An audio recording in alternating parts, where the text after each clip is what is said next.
J'ai montré plusieurs smartphones, des smartphones bon marché aux smartphones dotés des meilleures spécifications et technologies, pour vous aider à choisir le smartphone idéal pour vous.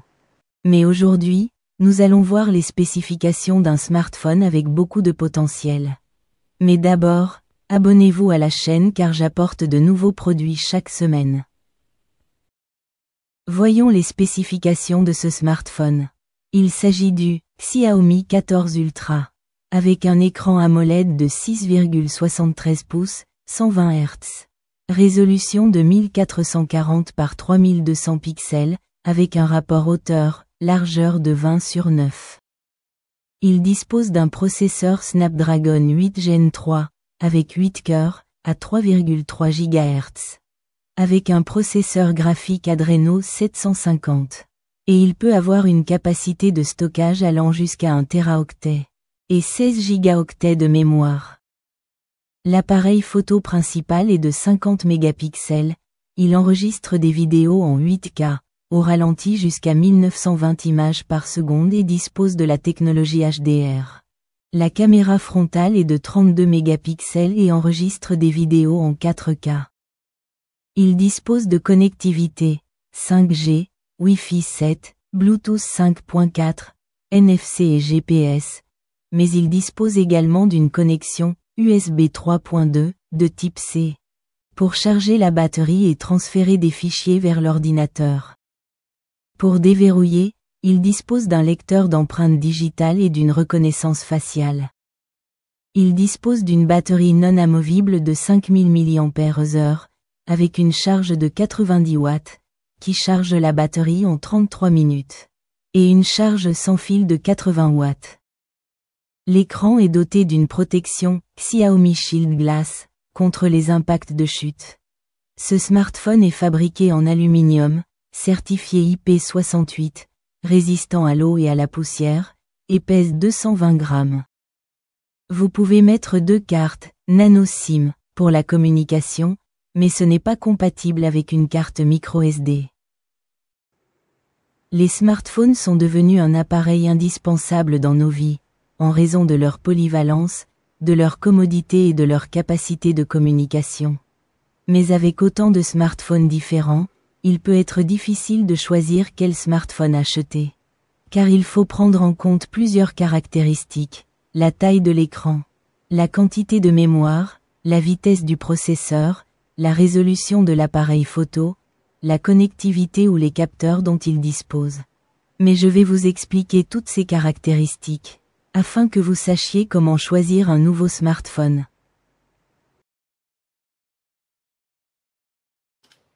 Concernant l'écran, vous pouvez choisir la taille de l'écran, s'il comporte une découpe pour la caméra frontale, la résolution, le taux de rafraîchissement et le type d'écran. Car il peut avoir des couleurs plus vives. Je recommande un écran OLED, de 6,7 pouces, avec 120 Hz.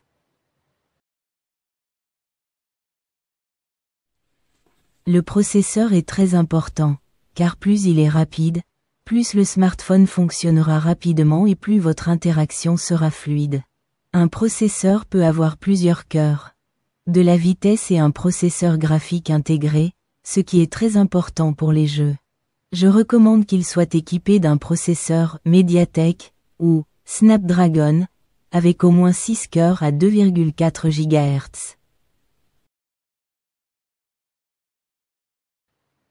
La mémoire RAM est la mémoire sur laquelle se trouvent toutes les applications lorsque vous utilisez votre smartphone, donc si vous avez normalement beaucoup d'applications ouvertes, vous devez avoir beaucoup de mémoire. Et vous pouvez choisir entre 4 et 24 gigaoctets. Je vous recommande de choisir avec au moins 8 gigaoctets, mais si vous jouez sur votre smartphone, vous aurez peut-être besoin de plus.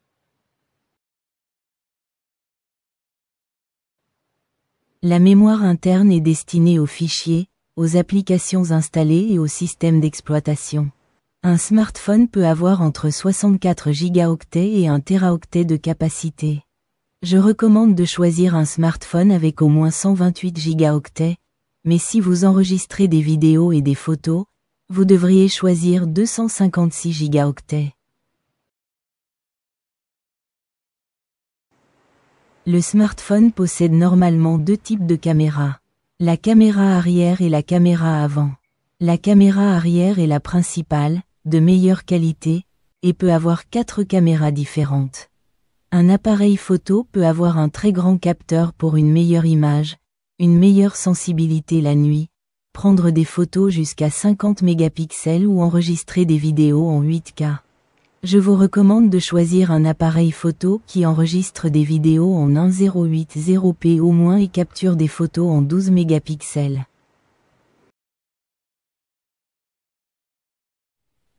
La caméra frontale vous servira normalement à passer des appels vidéo. Mais elle peut prendre beaucoup ou peu de place sur l'écran. Elle peut avoir 32 mégapixels et enregistrer des vidéos 4K. Mais pour les appels vidéo, une caméra 720p suffit.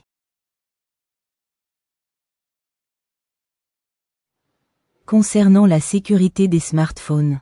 Pour que vous seul puissiez déverrouiller votre smartphone, vous pouvez utiliser un mot de passe. Un lecteur d'empreintes digitales ou encore la reconnaissance faciale qui détecte votre visage. Je vous conseille d'avoir au moins un lecteur d'empreintes digitales. Mais c'est à vous de voir si vous préférez d'autres systèmes de protection.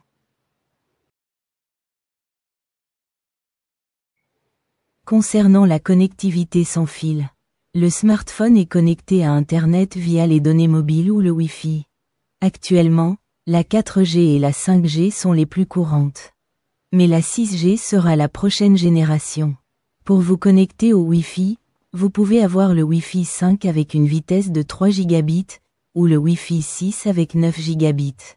Et le Bluetooth pour communiquer avec les appareils à proximité. Je vous recommande de choisir un smartphone avec communication 5G, Wi-Fi 6 et Bluetooth 5.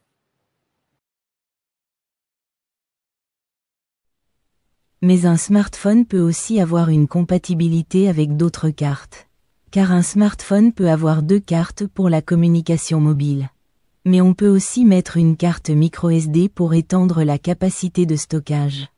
Le smartphone possède au moins une carte SIM.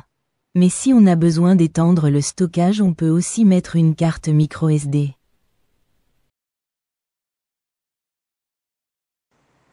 Sur les smartphones avec système Android, vous devez choisir la dernière version disponible, car la dernière version vous permettra de mettre à jour plus longtemps, comme par exemple les mises à jour de sécurité, l'installation de nouvelles fonctionnalités, la compatibilité avec les applications ou la mise à niveau vers une nouvelle version. C'est pourquoi je vous recommande d'acheter un smartphone avec la dernière version disponible du système d'exploitation. Et ce sont les principales spécifications et technologies que vous devez prendre en considération pour choisir le smartphone idéal pour vous. J'espère que vous avez apprécié cette vidéo et qu'elle vous a aidé à comprendre les spécifications d'un smartphone, afin de choisir le meilleur smartphone pour vous. Mais maintenant, abonnez-vous à la chaîne car j'apporte de nouveaux produits chaque semaine.